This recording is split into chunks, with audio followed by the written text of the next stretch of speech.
Finalement, avec Internet, etc., ils peuvent jouer chez eux, des jeux en ligne, c'est arrivé, ça n'existait pas avant, ça. Non, ça n'existait pas. Enfin, ça existait, mais c'était illégal. Et en France, c'est légal depuis quelques années. Et avant la légalisation des jeux en ligne, il y avait 200 000 personnes qui étaient addicts, qui étaient accros aux jeux en ligne, qui étaient référencés comme, reconnus comme accros aux jeux en ligne. Et il y en avait 400 000 qui étaient, mais juste à la limite, hein, juste à la limite, qui étaient prêtes à basculer dans l'addiction aux jeux en ligne. Ça a été légalisé. On a refait la même étude 5 ans après. Et là, qu'est-ce qui s'est passé? De 200 000, on n'a pas beaucoup bougé, hein, des gens qui étaient vraiment les corps, les gens qui étaient vraiment addicts, ça n'a pas beaucoup bougé, on est passé de 200 à 300 000, pas beaucoup. En revanche, les gens qui étaient prêts à basculer, qui étaient 400 000, sont passés à 1 million. Ça a explosé. Et donc on se dit, le gouvernement se dit que c'est beaucoup plus sur toute cette nouvelle population qui est juste à côté, qui peut basculer dans l'addiction, sur laquelle il faut se concentrer, justement faire la pédagogie dont tu parlais tout à l'heure, pouvoir prévoir, essayer d'empêcher qu'ils basculent dans l'addiction. Donc on a une réponse à ce fameux débat de légaliser ou pas légaliser. L'État a fait un site web qui permet de faire le test soi-même pour savoir, alors ça marche un peu comme dans les magazines féminins, vous savez, Est-ce que je suis belle en maillot? Voilà, quel type de Ah, bien sûr que tu es belle en maillot. quel type de fêtard êtes-vous, quel type de cuistot êtes-vous, et donc il y a un test que l'on peut faire, c'est assez ludique, il y a un quiz où on vous pose des questions et à la fin il y a une évaluation de justement sa capacité, est-ce qu'on est... Alors ça vous avez du mal à lire, mais je vais vous poser quelques petites questions pour voir à peu près comment c'est. Alors à Guylaine. Question à Guylaine. Question à Guylaine. Avez-vous déjà vendu quelque chose ou emprunté pour obtenir de l'argent pour jouer? Jamais, parfois, la plupart du temps ou presque toujours. Jamais. Jamais. Et il y a une autre question. Avez-vous déjà ressenti que vous aviez peut-être un problème de jeu?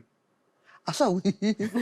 Et donc on répond comme ça à des questions, je continue. Hein. Des personnes ont-elles critiqué vos habitudes de jeu et vous ont-elles déjà dit que vous aviez un problème de jeu? Donc il y a plein de questions comme ça qui sont posées. Les réponses de Guylaine. Oui. Est-ce qu'il y a des personnes qui ont critiqué? Bah oui, Jean-Paul. Ok, on continue. On continue. C'est lui, c'est mon... Et ma fille aussi. Vous êtes-vous déjà senti coupable de vos habitudes de jeu ou que de ce qui vous arrive quand vous jouez? Non. Alors ça, c'est la particularité de Guylaine. Mais pour le coup, vous auriez répondu oui. Vos habitudes de jeu ont-elles causé des difficultés financières à vous ou à votre mariage? Oui. Voilà. Et donc, il y a 11 questions comme ça, donc c'est assez rapide, hein. Tout le monde peut le faire très rapidement. Il y a 11 questions qui sont posées. Une fois que vous avez répondu à ces questions-là, c'est exactement comme dans les jeux féminins, vous avez la réponse. Alors, il y a un petit baromètre, hein, un petit thermomètre. Là, il est orange, bah, vous n'avez pas de problème d'addiction. Ça, c'est toi, tout ça. va bien, etc. Mais restez vigilants.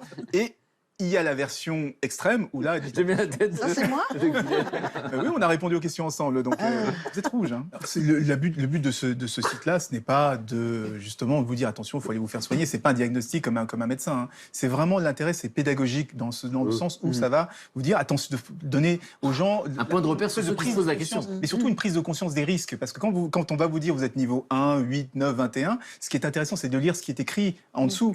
Ouais, voilà ce que vous risquez, voilà ce que vous allez apprendre. Conseils, justement. Le joueur, il n'est pas tombé de la dernière pluie, il sait tout ça. Hein. Il sait bien que ça peut le conduire à... Le joueur qui... Après, si vous voulez, je pense que rien ne remplace la parole. C'est-à-dire quelqu'un qui va lui dire bah, « avant, tu n'étais pas comme ça.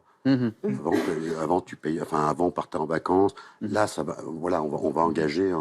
Moi, je me méfie un petit peu. On a tendance à privilégier beaucoup de solutions techniques.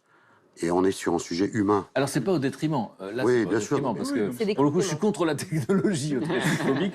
Mais là, j'ai la sensation que, puisque c'est entre soi et soi, si on répond à ces questions et que d'un coup, ça ouvre l'esprit, après, on pourrait aller vers la parole, demander de l'aide et des choses comme ça. L'Argel qui fait ce genre de l'Argel, c'est justement l'autorité de régulation des jeux en ligne, qui propose aussi des liens, des numéros de téléphone pour pouvoir diriger après vers des personnes qui peuvent aider. C'est vraiment un point de départ. Et souvent, parce qu'on parle beaucoup de jeux d'argent, de jeux en ligne, il y a beaucoup de gens qui jouent aussi avec leur smartphone, il y a des gens qui jouent au casino, il y a plein de types de jeux aujourd'hui qui existent. Les gens n'ont pas forcément conscience. Et ce qui est intéressant, c'est que les risques sont mis en évidence dans ce système et ça permet d'être après guidé vers autre chose.